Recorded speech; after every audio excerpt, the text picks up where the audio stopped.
Dambarwar almajirci a jihar Kano. Almajirci wata al'ada ce ta malam Bahaushe wadda yake ɗaukan 'ya'yansa ya kai su makarantar allo da zimman karatun alkur'ani mai girma a garuruwan da ba nasu ba. A watan da ya gabata na Fabrairu 2020, gwamnan jihar Kano Dr. Abdullahi Umar Ganduje ya kafa hujja da cewa ya kawo wannan dokar ne biyo bayan dokar bayar da ilimi kyauta kuma dole ga ɗaliban makarantar primary da secondary school a faɗin jihar Kano. To amma bayan kaddamar da wannan doka an samu kace na ce a tsakanin al'umma ciki da waje a faɗin jihar Kano. Duk da cewa majalisar malaman jihar Kano karkashin jagorancin Sheikh Ibrahim Khalil sun kalubalanci wannan dokar. Almajirai da yawa sun nuna rashin jin daɗin su kamar yadda ake bin su ake kama su kamar yadda za ku ji daga bakunan su.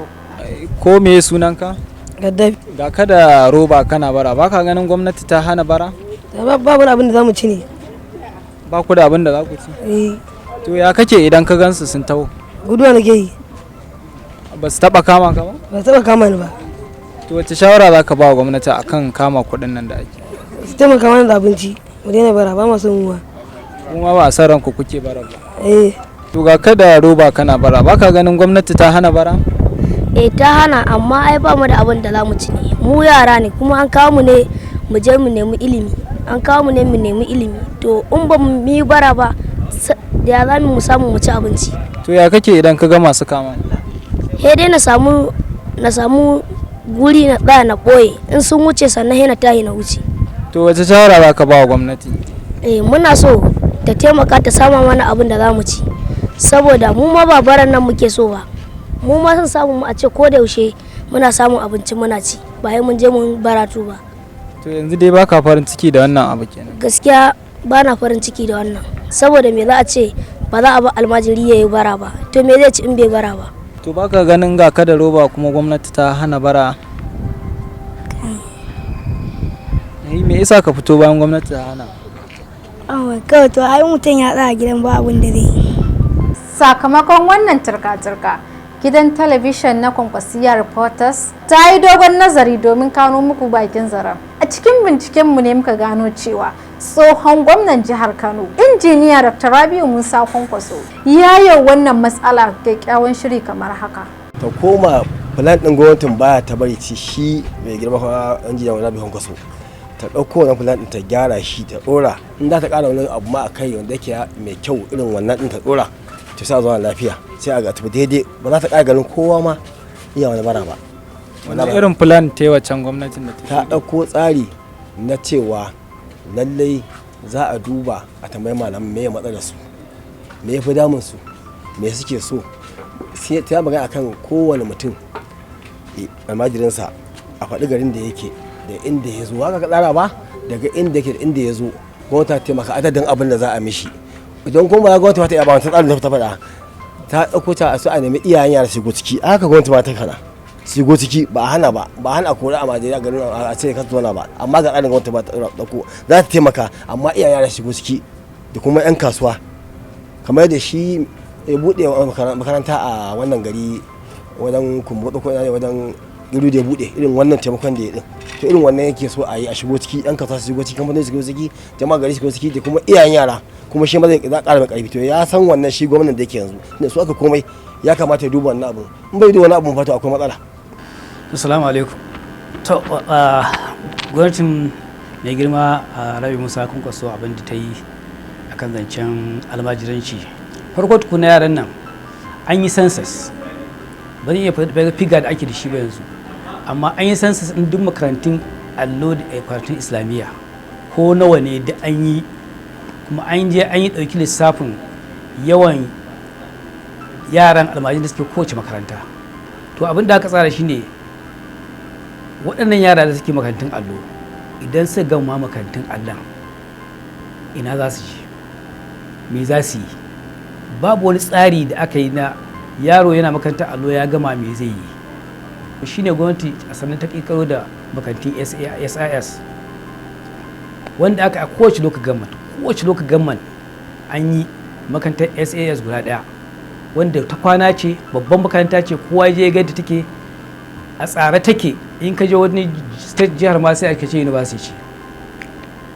Da yawa an kusa gama aikin makarantun nan, wanda idan yaran su gama daga cikin makarantun allo za a kai su waɗannan makarantun, a nan za su je a wato kunsa ilimin islamiyya da ƙur'ani da na boko, wanda za su gama zamantocewa sun samu certificate na secondary school. Idan su gama secondary school din su za su iya tafiya su yi komai duk abin da suke so, ko su je su tafi university je su ci gaba da aikin karatun islamiyya ko kuma irin su na boko ma suna so, amma an samu su mafita wanda ba a ce shi kenan a yaro daga ya gama makarantar allo shi kenan ya zauna ba abin nan ba. Shi ma yanda dan wanda ya je makarantar boko shi ma yana da wani tsari inda ya samu certificate din sai abin. A Najeriya kaf ba inda muke da makarantun allo irin Kano. Mu yawan ɗaliban da muke da sunan makarantun allo sun fi yawan yaran da muke da su a makarantun boko. Mu don haka aka kirkiro wato hukuma ta makarantun islamiyya da allo. Duk makarantun nan na allo da islamiyya ƙarƙashin suke. Wannan hukuma ita za ta tsara wannan kuma tabbatar da wato abin da aka tsara na makarantun allon nan ya tabbata cewa kowane malami ya ɗauko yana koyar da yaran wajen ne. Farko da aka fara cewa za a yi ilimi kyauta an san da akwai matsala ita ce dole sai ka ƙara azuwa, dole sai ka ƙara malamai, wanda shine aka yi. Ne tukunna aka fara lokacin da muka zo yara da akwai yaran da suke 100 da wani abu, kai mun samu yara 400 ma a cikin aji. To sannan ka zo kace zaka ilimi kyauta. Kafin aka fara ilimin kyauta sai da aka fara gina azuwa tukunna a tabbata cewa yaran ma da muke da su kowa an rage su zuwa 60-60. Haka aka fara yi tukunna. Da aka fara yin haka sannan sai aka zo aka dinga ɗaukan malamai, wanda mun ɗauki malamai fiye da 10,000 a cikin wannan shekara hudu. Saboda kana aji guda yana da yara 100-200, in za ka mai da shi 60-60 kaga sai ka samu karin aji uku, sai ka kara malamai. To an ɗauki malamai wajen sama 10,000 a sannan an yi kila zuwa fiye da 3,000. Ta haka aka ɗaya yaran da suke yawo aka yi abin nan. Don dama makarantun nan ana buƙatar aji, amma ko kafin mu tafi ma ana buƙatar ƙarin aji da ƙarin malamai. Amma unfortunately da har muka tafi ɗin har yanzu shekara abin nan na san ƙaruwan da aka ƙara ba su da yawa.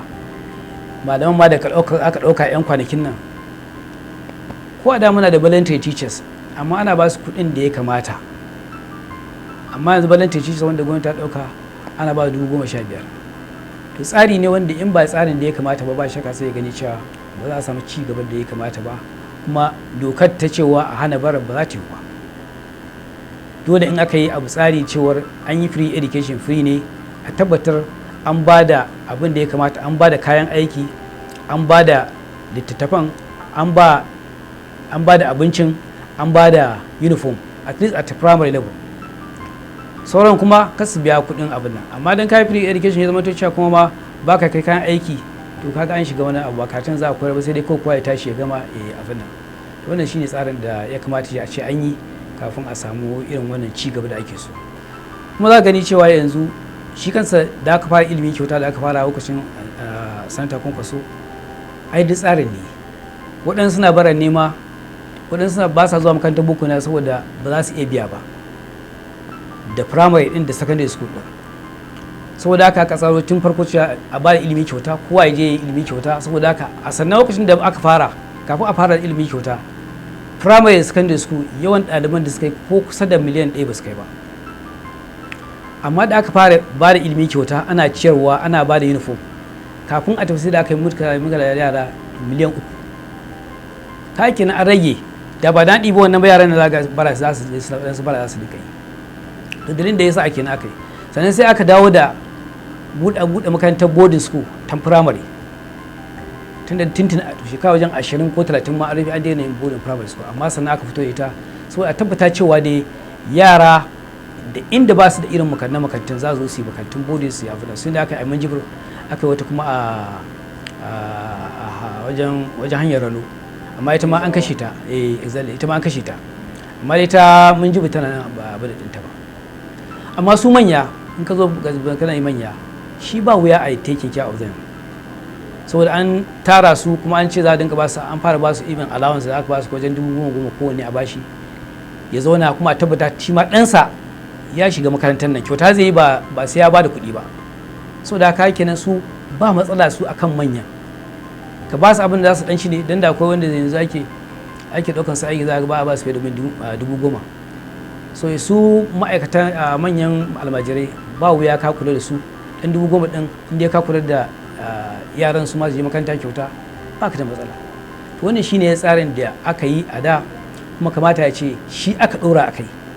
da an dora abin da ake yi da a yanzu ba mu da almajiran nan, dama na makarantu ma dama da yanzu babu su, don ko ba wanda zai shigo cikin garin nan da sulmanci yana makaranta a lodo da zuna ce lok gama din sai mu gwamnati mutanen mu suna da arziki, mun kai matsayin da yake wa'anda Allah ya sa suka samu wata rashin sa'a, domin abin sa'a ne duk iri ɗaya ka haife mu, ba wanda ya wannan rikewar da ka shigo da shi in ka bude ba komai a ciki, wannan yan jariri ya fito. a duniya abubuwa suka zo, wasu suka bi hanyar samu, wasu suka bi hanyar rashin samu, wa'annan mutanen sai mun taimake su sun bi hanyar samu. mafiya yawa na wa'annan mutane ma ba 'yan jihar Kano ba. Mu muna son kowa ya zo ka yi harka ka ta arziki ka je